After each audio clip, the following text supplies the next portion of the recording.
Cousin falsely accused me of SA. Now my family is finally contacting me after almost 10 years. I grew up in what was probably the most normal of normal households. Parents worked a lot, but still managed to care for me and my 3 older sisters. We were never super close as a family, but never had any issues either. Same goes for my extended family. They always lived a few hours away, but we saw each other during summer holidays or Christmas and always got along great. But when we got older we naturally grew apart as everyone had their own lives. I'm 31 now. In 2014, when I was 22 and attending uni, I got a phone call from my mother that turned my life upside down. I remember I didn't even answer at first, because I was gaming with friends. But she called again immediately after the first call. This was an unwritten rule in the family. If you call twice like that, it's important. Like someone died important. So when she called again, I excused myself and answered, only to hear chaos in the other end. Like people were arguing. But when my mom realized I had answered, it sounded like she went to another room and closed the door. I just asked what was going on and I heard she was crying. My memory of this conversation is a bit blurry, but she basically asked me if I had something to confess to regarding E. E is my cousin on my mom's side and is 7 years younger than me, 15 at the time. At that point I hadn't even seen E for several years. I just said no and asked what this is about. She just cried even harder and started accusing me of SA-ing E back when we were children. That E had told everything to my sister, and that my sister told my mother and my aunt. E had told them that back when she was 9, and I 16, she'd been playing in my room when I came in and started feeling her under her clothes and kissing her. My mother screamed at me to say something, but I couldn't even speak. It was all so absurd. I remember thinking that must be some bad joke. The last thing I remember saying was that it's not true and that E is lying. But then my mom goes on saying that how E gave such a detailed description of where and how. Then she kept asking something like, did you do this? Did you do this? And I just screamed back at her no. Each time. It all ended with my mom putting me on speaker and both my mom and dad saying that they don't want anything to do with me and never to contact them again. 2 of my sisters texted me later that day, pretty much saying that I'm disgusting and then blocked me. I know it's weird, but after that call I went to have a long shower. To this day I still don't know why I did that. After calming down, I started calling and texting everyone, even E. No one answered and the ones who hadn't blocked my number by then quickly did so. The only thing I heard back was from my father who texted me to stop contacting them and that they need to heal. That was 9 years ago and I haven't spoken to anyone in my family since that day. To say this fucked me up is an understatement. I was living in a haze for weeks after that and hardly ate at all. It didn't help that this was right before I was supposed to defend my bachelor's thesis and was already stressed out. Luckily my co-writer sensed something was up and saved me by controlling the conversation so that I got the easy parts. Without him I would have failed. Needless to say, no one came to my graduation. Then started the worst period of my life. I spent the first year expecting the cops to knock on my door and arresting me for sexual abuse. I didn't land any jobs, just living off my saved money. I drank a lot and did oxy. I also grew resentful and violent. The only reason I didn't hurt anyone is because no one was around. My neighbor called the cops on me once after I had smashed a glass, but I managed to convince the officers that I had just dropped it, and they went away since there were no others inside my apartment. Instead of sleeping, I spent my nights planning how I could hurt E and make sure no one ever found out. Even thinking how I could actually do the things she'd accused me of, but much worse. I know, I'm not proud of that. I landed my first real job in my field in late 2015. Only then did things start to improve. I focused all my time on my job, as it gave me something normal to do. Recovery was a slow process, but I drank less and smiled more. I lived cheap and earned good money, so I made a point of buying myself a nice gift for my birthdays, a VR headset, a motorcycle, Lego etc. And last year I moved from my shitty apartment and bought a small house. It was an old dream of mine to have my own garage and a garden to care for. This has boosted me even more. So my life is okay now. I still got problems. I've been on antidepressants for the last few years and while they help, it's not in a happy way. They simply remove the dark thoughts and replace them with dead ones. My trust in other people is close to non-existent. I've tried dating, but only been on 2 dates with 2 different women. It's really hard to speak like a normal person when it comes down to it. And what would I tell a potential partner when she asked about my family? Oh, you know they accused me of a heinous crime and we're not talking anymore. But I didn't do it, I swear. My field is very male dominated, so the only woman I really speak to is my therapist, who I like a lot. A few days ago, I received a text from my mother. It felt unreal and I was scared to open it at first, so I just stared at the notification for hours before opening it. Yesterday, a second text followed. Translated, they basically say, "Hi, my name, it's been so long since we talked. We miss you and want to know how you're doing." Here she writes a long text about my sisters and how my nieces and nephews are getting big. I didn't even know I was an uncle. Know that we love you and always will. Love, Mom and Dad. The second text said, "Hi, my name, we understand if you don't want to talk to us after what happened, but please listen. Last month, the subject of you was brought up at a family gathering. During this, E was downplaying everything that had happened to her. It got so awkward that she finally admitted that nothing happened and that she probably just dreamt it. We were all appalled by this. When we last spoke, we wanted to protect E and did the only thing we thought we could do. We know that's not excusing how you were treated. What E did was wrong and we're all angry at her. We have called everyone that knew and told them the truth. We all want to speak with you and your sisters want you to meet their families. Please write back if you can find it in you to forgive us. Love, Mom and Dad." So yeah. That's my situation right now. I haven't answered, but they no doubt know I've seen it. Truth be told, I'm seething. So many old, shitty memories are now stirring again.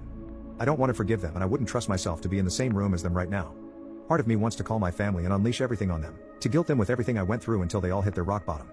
Then dedicate my life to make my cousin's life as miserable as possible. The other part wants to ignore them and continue with my okay-ish life with my motorcycle and my garden to keep me company. I don't have any friends. The only people I speak to are my coworkers, but we're not really close. I've called my therapist's clinic, but they told me she's on vacation and won't be available for weeks, and I don't want anyone else than her. So that leaves internet strangers. So please, where to go from here? Do I ignore them and continue as is? Or do I answer? And if so, what to even write? I'm pretty sure meeting them in person would be a bad idea for a foreseeable future, but I'm not even sure how my life can improve from picking up those old threads. As embarrassing as it may sound, I've dreamed about the day when they apologize to be them throwing themselves to the ground and kissing my feet. Texting seems so anticlimactic now. Cousin falsely accused me of SA. Now my family is contacting me after almost 10 years part 2. So it's been around 3 months since I last posted the previous post and a decent amount has happened. Some for the better and some for the worse. For one, E is still a huge j-hole. Around a week after my family sent me the messages, she also reached out with a huge apology text. When I received it, I couldn't believe my eyes. She was talking about how she had mental problems and has been dealing with them for ages, almost as an excuse as to why she did this to me. She said she needed help and her parents were helping her get it. This seemed like BS to me because all my life I knew E. She was a beaming, radiant girl, until that dreadful day in 2014. The whole text felt like she was just feeding me excuses to why it happened, and then ending it off with the shortest actual apology. My original plan was to go on with my life and try to slowly make it better and better, but seeing this pushed me to my limit. I had to respond, and tear into her with the most vile words I could think of. In the end, the actual text I ended up sending said, "You think your mental problems are bad? Try being torn away and excommunicated from your whole family for 10 years when you were just in the infant years of your adult life, and see how bad those mental problems become. I am still trying to deal with all of this and the last thing I need is the culprit of my misery feeding me excuses as to why it happened. My other relatives may have been in the dark the whole time, but you knew the entire time, and it never dawned on you to say things sooner? You're lucky I did not unalive myself at this point. My parents and sibling might be another story, but I will never be able to forgive you for the irreversible damage you have done to me and my relationships. Please, rot in hell and never contact me again." She hasn't responded, but I can see that she got the message because of read receipts. Maybe she took the hint to not respond. The good news is that I also responded to my parents. Nothing crazy in text because we really got the whole conversation out over the phone. It felt weird hearing their voices again. I used to relate those voices to being safe and home, but after what happened it was a whole new feeling. At first, I hated it. All the sour memories popped back into my brain from the day I last spoke to them. Those voices had been screaming at me for things I didn't even do. The conversation lasted about 3 to 4 hours, and while it was hard for me and most likely them, it was the most productive conversation I've ever had with them. I thought it would be a lot of excuses just like E, but to my surprise, they not only apologized a million times over, but told me everything they were in the wrong about. They said it was weighing on them all these years and now that the truth is out they don't know how they can live with themselves. The one really hard part was when I asked them why they didn't hear me out or believe their own son compared to a niece. They told me they struggled with it immensely but E had made it so believable that they felt they had no choice. I told them that instead of just cutting contact, they should have at least tried to get me help, but they gave me nothing to work with. They said they knew this and that was the hardest part. After the first year or two, they said they wanted to contact me and try to figure things out, but they ultimately decided that me being who I was would not talk to them and things would just get worse. That got me heated a little bit because who cares what type of person I am? What I really am is your son and that comes first. At the end we came to the conclusion that we will stay in contact. I am not going over to visit them or anything but it's a start. While there is still so much hatred in my heart for them, I feel like things can get better, and that's why I'm somewhat happy. Since that phone call, we frequently check up on each other, and conversations are slowly getting back to what they used to be. Maybe I'll visit them someday, but I don't know when that will be or how it will go. How am I supposed to hug and say hi to the people who threw me out of their life? Cousin falsely accused me of SA. Now my family is contacting me after almost 10 years. Final part. Hey guys, so I have another update on my whole situation regarding E and the SA. It has been another 4 to 5 months since the last update and I have some better news than worse this time again. To start off, a lot of people were telling me to sue or take E to court. While I agree that what she did was unforgivable and heinous, I don't feel like that will cause any good. The situation has been 10 years in the making and I kind of just want to be all over and done with it. Taking her to court would cost me thousands in legal fees that I just can't afford, and I also can't help but think of the fact that E never took it to court either. I know that's not a good excuse but it's just a thought. I am still in contact with my parents and you won't believe it but I actually visited them around a week ago. They also have removed contact with E, and I feel like her getting the same treatment I went through is similar to being sued in terms of punishment. Believe me I would know. Visiting the parents went well. I haven't seen the rest of my family as I want the process to be gradual, but we met and had a nice dinner, of course. In my last post I said I didn't know how the greeting process would go. How was I supposed to greet the people who tore my normal life away? Well, the greeting went better than I imagined. I thought hate would win over me but I actually felt somewhat relieved when I saw them. Is that weird? Maybe it was the fact that seeing them meant maybe my life was getting back to the normal it was before, but I don't know. I didn't hug them until after because the conversation we had was pretty grueling. I didn't mean to rip into them but I felt I had to really get the point across of how much hurt they had caused me. At some point my mother cried, because of the detail I went into about my darkest times. They said they know they can't do anything to fix what has happened but want the future to be optimistic. They even opened the idea of coming home for Christmas and seeing the rest of the family, but I told them my plan about taking it slow and said I might be open to the idea. While I am still conflicted, that feeling of hatred is slowly going away and I am overall just feeling like a better person in general. I think the weight of the situation had pulled me down all those 10 years and now that I am free of judgment it feels good.